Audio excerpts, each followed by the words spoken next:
반갑습니다. 날마다 행복한 묵상 10번째 주 첫 번째 시간 세례 요한의 고백입니다.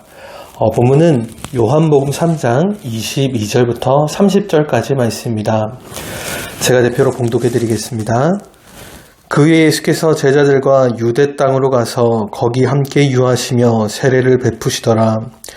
요한도 살렘 가까운 에논에서 세례를 베푸니 거기 물이 많음이라. 그러므로 사람들이 와서 세례를 받더라. 요한이 아직 옥에 갇히지 아니하였더라.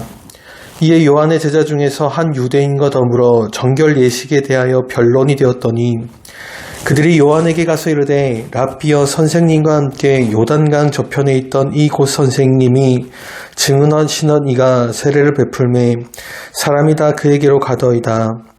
요한이 대답하여 이르되 만일 하늘에서 주신 바 아니면 사람이 아무것도 받을 수 없느니라. 내가 말한 바 나는 그리스도가 아니요 그의 앞에 보내심을 받은 자라고 한 것을 증언할 자는 너희니라. 신부를 취하는 자는 신랑이나 서서 신랑의 음성을 듣는 친구가 크게 기뻐하나니 나는 이러한 기쁨으로 충만하였노라. 그는 흥하여야 하겠고 나는 쇠하여야 하리라 하니라.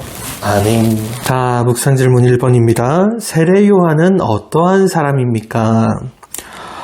여러분, 요한이라는 이름의 뜻은 여호와께서 사랑하시는 자라는 이름의 뜻을 가지고 있습니다. 성경에는 이 요한이라는 이름이 여러 번 등장하기 때문에 구분하기 위해서 세례를 붙여서 세례 요한이라고 부르는 것이죠.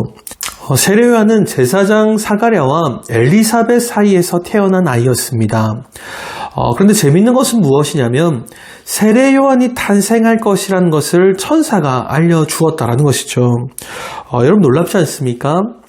예수님의 탄생을 천사가 가르쳐줬던 것처럼 세례 요한의 탄생도 천사가 직접 알려주었다라는 것입니다. 세례 요한이 그만큼 성경에서 너무나도 중요한 인물이라는 것이죠. 실제로 누가복음 8장을 보시면 여자가 낳은 자 중에서 세례 요한보다 큰 이가 없다라고 기록되어져 있습니다. 이런 표현은 진짜 세례 요한이 사람들 중에서 가장 큰 자였다라는 뜻이 아니라요. 세례 요한이 감당했던 사역이 그만큼 중요한 사역이었다라는 것입니다. 그렇다면 여러분 세례 요한이 했던 사역은 어떠한 사역이었습니까? 여러분 세례 요한이 행한 가장 중요한 사역은요. 바로 예수님이 오실 길을 준비하는 것이었습니다. 실제로 이사야서 40장을 읽어보면요. 예수님이 오실 것만을 예언하고 있는 것이 아니라 그 길을 준비할 세례 요한도 함께 예언하고 있습니다. 예수님의 길을 준비하는 자가 외치는 자의 소리가 되어서 광야에서 예수님이 오실 길을 준비할 것이라는 예언이었죠. 그리고 나서 실제로 구약의 말라기 선지자 이후로 예수님이 오시기까지 약 400년에 가까운 시간 동안 하나님의 음성이 끊어져 버렸습니다. 이러한 시기를 우리는 흔히 신구약 중간기, 신구약 침묵기라고 부릅니다. 그리고 400년 만에 끊어졌던 하나님의 음성을 다시 전했던 선지자가 바로 세례 요한이었습니다. 그는 이사야 선지자의 예언처럼 광야에서 하나님의 음성을 선포했습니다. 회개하라 천국이 가까웠다라고 외치면서 예수님이 오실 길을 미리 예비해 놓았다는 것이죠. 여러분 이러한 세례 요한의 외침은 400년간의 침묵을 깨는 외침이었습니다. 그는 광야에서 수많은 유대인들에게 회개를 선포하고요 세례를 베풀었습니다. 여러분 놀라운 사역 아니겠습니까? 근데 더욱 중요한 것은 무엇이었냐면 이 세례 요한이 절대로 자신을 드러내지 않았다는 것입니다. 실제로 요한복음 1장을 보면 세례 요한이 세례를 베풀고 회개를 선포하는 놀라운 사역을 하니까 제사장들과 레위 사람들이 세례 요한을 찾아와서 이렇게 묻습니다. 혹시 네가 하나님이 약속하신 메시아냐라고 질문하죠. 그때 세례 요한은요. 나는 앞으로 오실 그분의 신발끈을 풀기도 감당하지 못하겠노라고 고백합니다. 그만큼 세례 요한은 절대로 자신을 드러내지 않고 예수님이 오실 길만을 준비했던 너무나도 중요한 선지자라는 것이죠. 자, 묵상 질문 2번입니다. 요한의 제자 중에서 한 유대인과 논쟁이 일어나게 된 이유는 무엇 때문입니까? 여러분 오늘 본문을 보시면 요한의 제자 중에서 한 유대인과 논쟁이 벌어지게 되었습니다. 여러분 당시 세례요한이 세례사역을 하는 근처에서 예수님과 그의 제자들도 세례사역을 행하고 있었습니다. 여러분 원래 이스라엘의 많은 사람들은요 세례요한에게서 세례를 받고자 모여들었습니다. 세례요한이 세례 원조라고 할 수 있는 인물이었다는 것이죠. 예수님도 이러한 세례요한에게 세례를 받지 않으셨습니까? 그런데 이제 수많은 사람들이 세례요한이 아니라 예수님에게 가서 세례를 받으려고 몰려들었다는 겁니다. 실제로 요한복음 4장 1절을 보면요, 예수님을 따르는 무리들이 세례요한을 따르는 무리들보다 더 많았다라고 분명하게 기록하고 있습니다. 그리고 이러한 사실을 알게 된 세례요한의 제자들은요, 예수님에게 질투를 느끼기 시작합니다. 자신들이 그토록 사랑하고 따르던 스승의 영향력이 줄어든 것 때문에 너무나도 속상했다라는 것이죠. 이러한 배경 속에서요, 한 유대인과 요한의 제자들 사이에서 논쟁이 벌어지게 되었습니다. 그런데 세례요한은 이러한 논쟁 사이에서 무엇이라고 말하고 있습니까? 우리 묵상 질문 3번을 한번 보도록 하겠습니다. 세례요한은 자신을 어떠한 사람이라고 고백하고 있습니까? 여러분 당시 세례요한의 인기는요 엄청난 인기였습니다. 수많은 사람들이 세례요한을 그리스도라고 착각할 만큼 엄청난 인기를 가지고 있었던 사람이 세례요한이었다는 것입니다. 그는 이스라엘 백성들에게 존경을 받았고요. 하나님께서 보내신 사람이라고 인정받는 사람이었습니다. 그런데 어느 날 자신을 따르던 그 수많은 사람들이 이제는 더 이상 자신이 아니라 나사렛 예수를 찾아가기 시작합니다. 여러분 이런 상황에서 세례요한은 무엇이라고 반응합니까? 여러분 오늘 본문을 보시면요, 세례요한은 이러한 상황을 보고 기뻐하고 있습니다. 여러분 오늘 본문 28절을 보시면요, 세례요한은 절대로 자신의 사명을 잊어버리지 않았습니다.